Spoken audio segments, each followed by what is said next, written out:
Au nom du Père, du Fils et de l'Esprit, un seul Dieu. Amen. Mes chères sœurs, mes chers frères,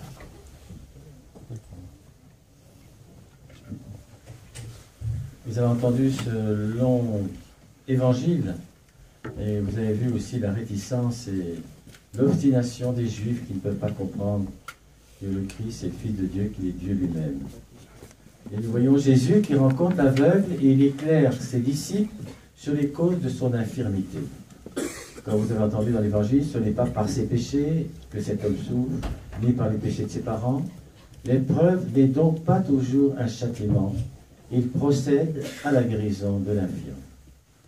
Il faut que Dieu soit glorifié dans cet infirme, a dit Jésus. Et nous le voyons à l'œuvre. On voit l'infirme qui se prête à l'action mystérieuse du Fils de Dieu. Il accourt au premier appel. On est si sensible à la grâce quand on a longuement souffert. Et à quelles conditions Jésus met-il la guérison de l'infirme? Il lui dit, va à la fontaine de Siloé, qui veut dire l'envoyer, c'est tout. La souffrance l'a conquis à la parole de Dieu. Et nous voyons cet infirme qui exécute avec une fidélité parfaite l'ordre qu'il a reçu, et il recouvre la vue. Et bien sûr, écoutons ce qui se dit tout de suite autour de l'heureux miraculé, à ce retour de la piscine.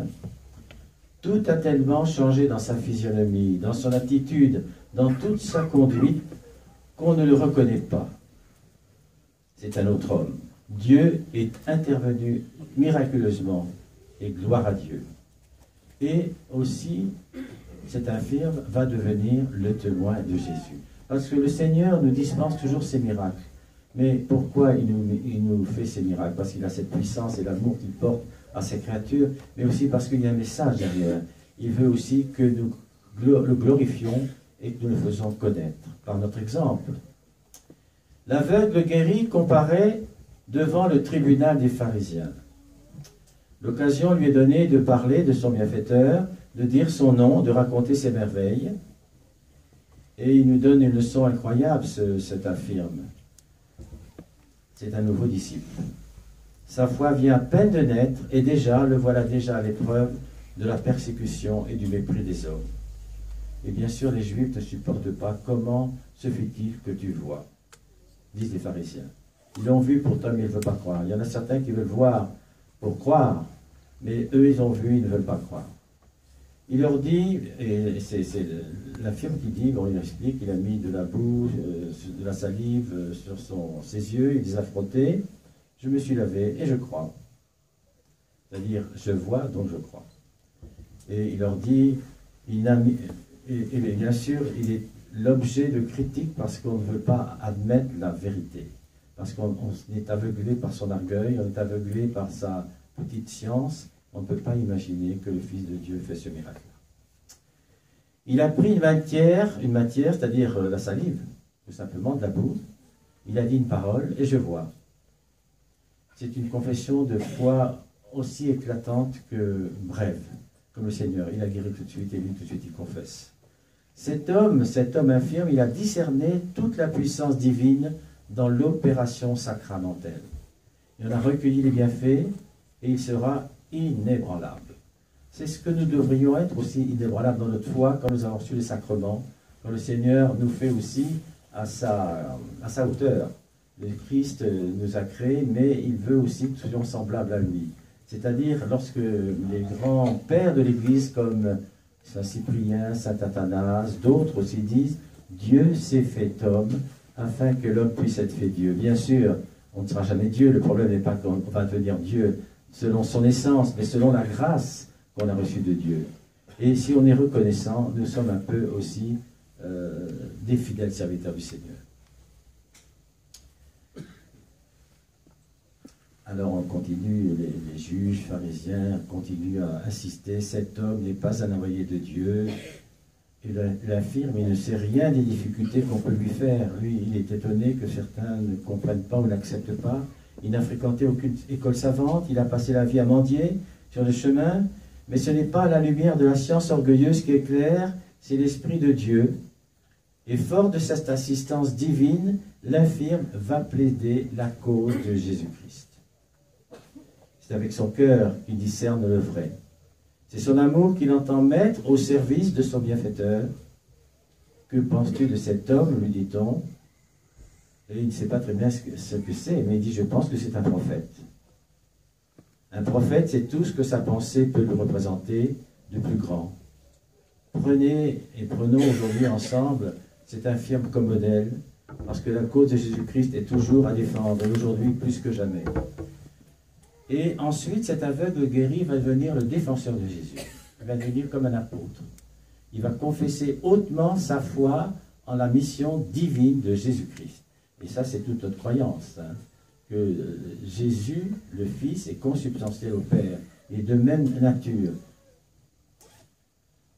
Alors, ensemble, j'aimerais bien qu'on imagine un peu cette scène, qu'on reprenne notre place auprès du valeureux défenseur de Jésus-Christ. Il n'est pas de ceux qui se lassent ou se découragent, non, non.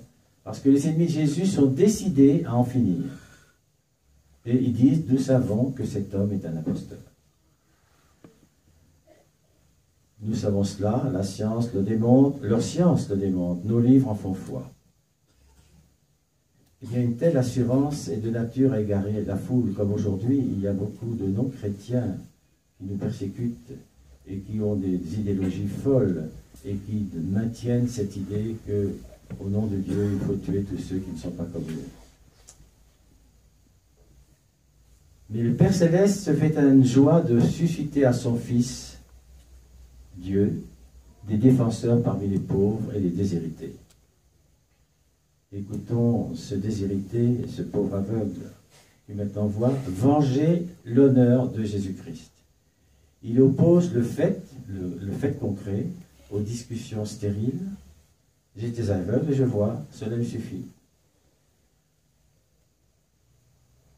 L'imposture autorisée par ces miracles serait en effet la négation de la providence. Un imposteur, qu'est-ce que c'est qu'un imposteur? C'est un homme qui s'attribue une mission qu'il n'a pas reçue, et on en voit beaucoup comme ça. Quelle mission s'est attribuée Jésus-Christ? Il s'est attribué la mission de régénérer les âmes, de purifier nos consciences, de secourir les misérables, d'apprendre aux hommes à vivre et à aimer Dieu, et à s'aimer les uns les autres. Je ne voyais pas, je vois. Pensons à cette phrase. Je ne savais rien, je sais. J'étais réduit à la misère, je suis pourvu, je crois. Et ensemble, admirons cette méthode de défense. C'est une grande simplicité, beaucoup de courage, beaucoup de bon sens. Et l'aveugle guéri est bien sûr maltraité par les pharisiens. Le nouveau disciple se livre à de saintes hardiesses. Il se met à braver en face les ennemis de Jésus-Christ. Et lui, il va pas les provoquer, mais il aura le courage de leur dire, voulez-vous vous faire ses disciples, vous aussi? Voulez-vous vous faire comme moi? Parce qu'il est tellement étonné que ces gens refusent de voir la vérité et de reconnaître ces miracles. Il faut constater ensemble combien la foi est facile aux uns et difficile aux autres. Rien n'était plus facile à l'infirme que de s'attacher à Jésus. Rien n'était plus difficile aux pharisiens. C'est que pour s'attacher à Jésus, il faut se détacher de soi-même. Et l'infirme est sans attache, il est pauvre, il n'a rien. Les pharisiens, au contraire, sont retenus par toutes sortes de liens. Liens de l'orgueil, de l'égoïsme, des passions, du respect humain, des préjugés. Et aujourd'hui, il va falloir comment arriver à briser tous ces préjugés contre le Seigneur, certes, mais contre tous les préjugés qui existent. Pensons par nous-mêmes, à la lumière du Seigneur, sachant discerner le vrai du faux, le bon du bien, le bien du mal, et vivons dans cet esprit. Nous aussi, nous sommes aveugles parfois, parce qu'on a reçu tellement, et pourtant on n'est pas reconnaissant, on ne sait pas remercier assez Dieu. Alors bien sûr, le carême arrive là, le 12 février, on va changer de nourriture, on va changer d'habitude, on va se préparer déjà pour la Pâque qui s'annonce, cette Pâque qui est vraiment la base de notre croyance. Comme le dit saint Paul, si le Christ n'est pas ressuscité, notre foi est vaine, et ce n'est pas la peine de venir à l'église même. Et saint Jean Chrysostome dit, souvent les gens disent Qu'est-ce que c'est que le péché? Bien sûr, on pêche contre les sacrements, on pêche contre les commandements. Mais Saint Jean Chrysostome disait, celui qui pêche, c'est celui qui ne croit pas au Christ ressuscité. Ça, c'est le grand péché. Quand on est chrétien, évidemment, on ne peut pas demander à ceux qui ne croient pas en Dieu ou au Jésus que le Christ est ressuscité. Et ce que ça veut dire, croire que Jésus est ressuscité? C'est-à-dire qu'on va suivre son chemin d'amour, son chemin d'exigence, jusqu'à la croix, la mort sur la croix. Et après cette mort sur la croix, ça sera notre délivrance, ça sera aussi la possibilité pour nous de continuer à vivre au-delà de notre vie terrestre. Et cet aveugle nous incite aujourd'hui à, en grande simplicité, de nous donner au Seigneur et de savoir que le Seigneur nous aime et qu'il nous a donné beaucoup de grâce et beaucoup de responsabilités. C'est-à-dire, il nous demande de prier, pas pour le plaisir de prier, mais pour rendre grâce au Seigneur. Et aussi parce que nous avons enfin, et je crois que le christianisme en cela est supérieur à toutes les autres religions, c'est que Dieu est loin. Dieu, pour certains, est un peu abstrait.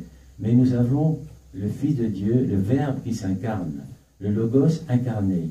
Donc le Fils est égal au Père, de même substance, et qui est parfait dans son humanité, parfait dans sa divinité.